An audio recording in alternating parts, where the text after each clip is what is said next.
Hello, friends, and welcome back to r/ProRevenge. Today we have 3 brand new stories for you, starting with one where our OP made the tastiest coffee of his life. But before we begin, don't forget to subscribe to our channel if you're new here and turn on notifications so you don't miss a new video every single day. Here we go. Fit the coffee machine to the radiator pipe? Consider it done. I took employment at a soon-to-be-opened cafe. The owner was the type that thought they knew everything about the catering industry, even though they'd worked in HR for 20 years. The coffee machine was delivered, and I was given the task of arranging the installation. For a start, the layout of the place was terrible. Not a wash sink installed behind the counter. The owner really cheaped out on the plumbing. The owner assured me that there was sufficient plumbing to the cold water piping and pointed out the pipe. Something was off, and I maintained that the piping was actually part of the radiator system. I was patronizingly told that I wasn't a plumber and should just do as instructed. The machine was installed in a fashion straight off of said pipe. The machine was filled, and excitedly the owner insisted I start making complimentary coffees for his friends. Dutifully, I made around 50 cups of coffee to friends and loved ones of the owner. When clean down time came, I noticed that the water was running a dark brown. This wasn't noticed before as, hey, coffee's brown. I emptied the entire pressure from the system, and it still wasn't getting any cleaner. Long story short, plumber was called, my suspicions were confirmed, and the owner had given 50 cups of radiator water coffee to his nearest and dearest. The machine had to be stripped to get the sediment out, and the central heating system needed to be repressurized. I'll take a double oat milk pumpkin spice latte. Please use a heavy hand with the rust inhibitor. Thank you. And our second story. Give me my part of inheritance. So my grandfather passed away a few years ago, and grandmother was left with the house and 3 hectares of land to her name. A few months later, my grandmother's half-brother, whose wife was also dead, sold his apartment in the city and moved with my grandmother to help her out as they were very close since I can remember. Our families used to be very close, and my grandma's brother was super nice and cool guy. It's just that I never had much contact with his grandchildren as they were living on the other side of the country. Last year, my grandmother also passed, and me and my 2 brothers were each left with 1 hectare of land to our names, and the house was left for me. Since we all were very close, we were to let my grandma's brother continue living there since after selling his apartment, he really didn't have anywhere to go, and he didn't want to move to the other side of the country with his kids. Not to mention the house itself had almost no value, and there were other houses in the village that were standing on the market for years with no interest. So comes this spring, and my grandma's brother also passes away, and it's during the funeral where absurd begins.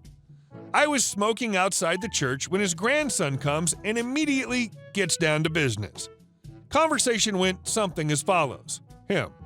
So what about inheritance? Me. What do you mean? Him. My grandpa's part. Me. Didn't he buy you a car and give you money for a down payment on your apartment? Him. Yeah, but he sold his apartment and gave me money. It wasn't inheritance. I'm talking about inheritance of the house and land where he lived. Me. Well, the house and the land belonged to my grandparents. Your grandfather had nothing to do with it. Him. You can feel him getting irritated. But my grandfather lived there, so surely it also belonged to him. Me. We let him live there because he didn't want to move. He never had any ownership. Him. But what about all the help he gave your grandmother? Surely he deserves some reward for being so helpful.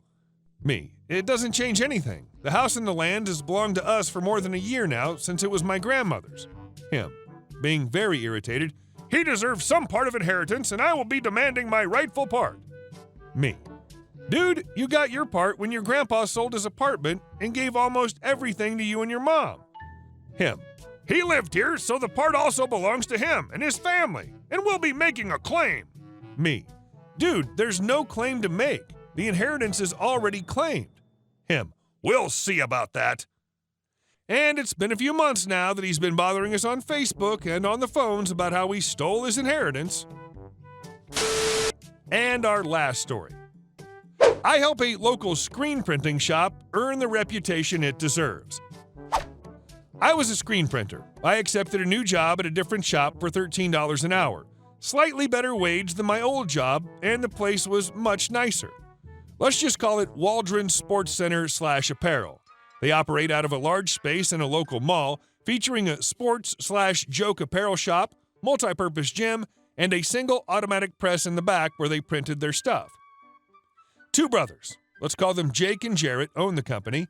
Jake does most of the on-site management as Jarrett's more busy with his other career. They're running a squeaky clean M&R Diamondback press, and the shop's super well organized. It's very climate controlled, whereas my previous place was just a plain warehouse with no heat or AC whatsoever that would often surpass 100 degrees Fahrenheit. Schedule is perfect, and paychecks are direct deposited every Friday. Another huge plus. Obviously, I'm excited. First 2 weeks go fantastic. That second Friday, I get my first check. It seems short, but I started mid-pay period on sporadic hours, so whatever. 1 week later, and my next check is significantly larger. But it's off. I go to Jake and ask him about seeing my pay stubs. He tells me that all of that is handled through an outside company, but Jarrett should have gotten my login info by then. He'll be back on Monday. I asked the other printer if that was normal with the pay stubs, and he said not really, but vouched for the two, saying they probably just forgot. First thing Monday, I go to Jarrett and ask about pay stubs, who tells me that's actually Jake's responsibility to make sure I get the info I need. Okay, WTF. So I go back to him and ask him about it, and he says that he'll call the company and get my login info ASAP. Suspicious, but not having any other option as I was already almost a month removed from my old job, I go to work. A little while later, he comes in and gives me the login info.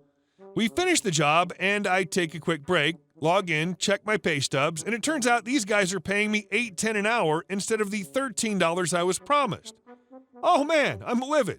Obviously, I gotta confront Jake about this. Never been through this before, but I'm pretty sure I know what's going on here.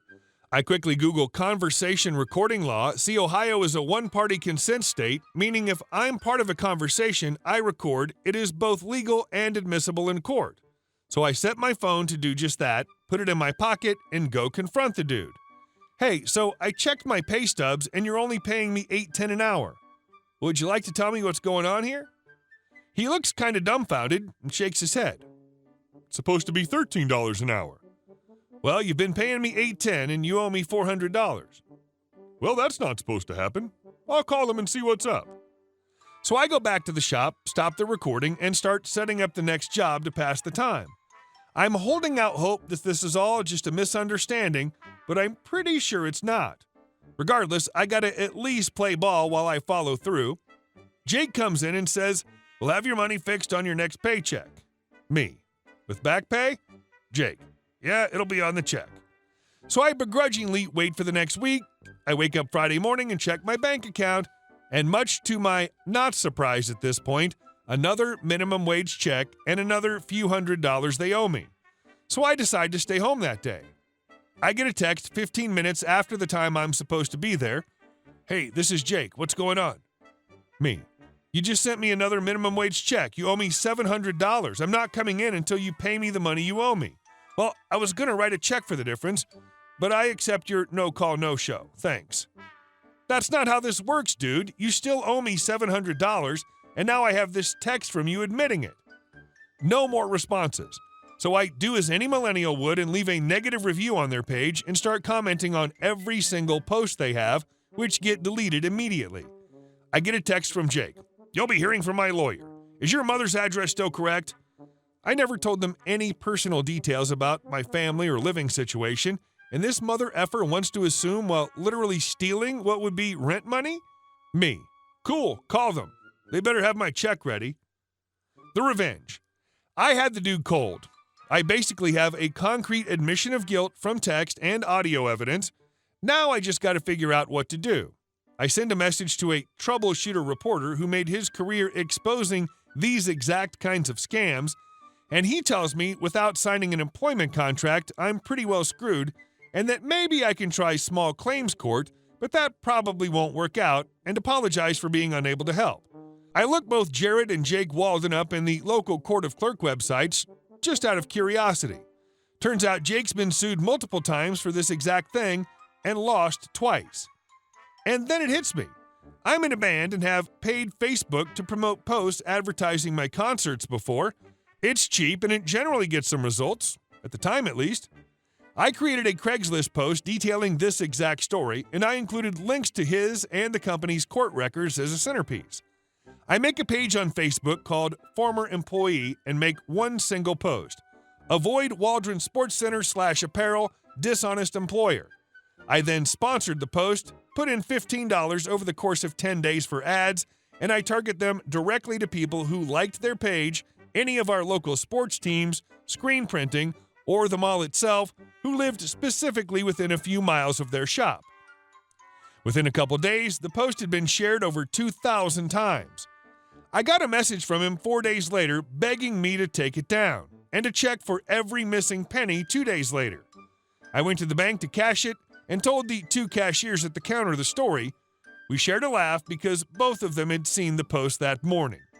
I sent him a message saying, "I got the money. Next time, don't try to scam somebody who's much smarter than you." That felt good.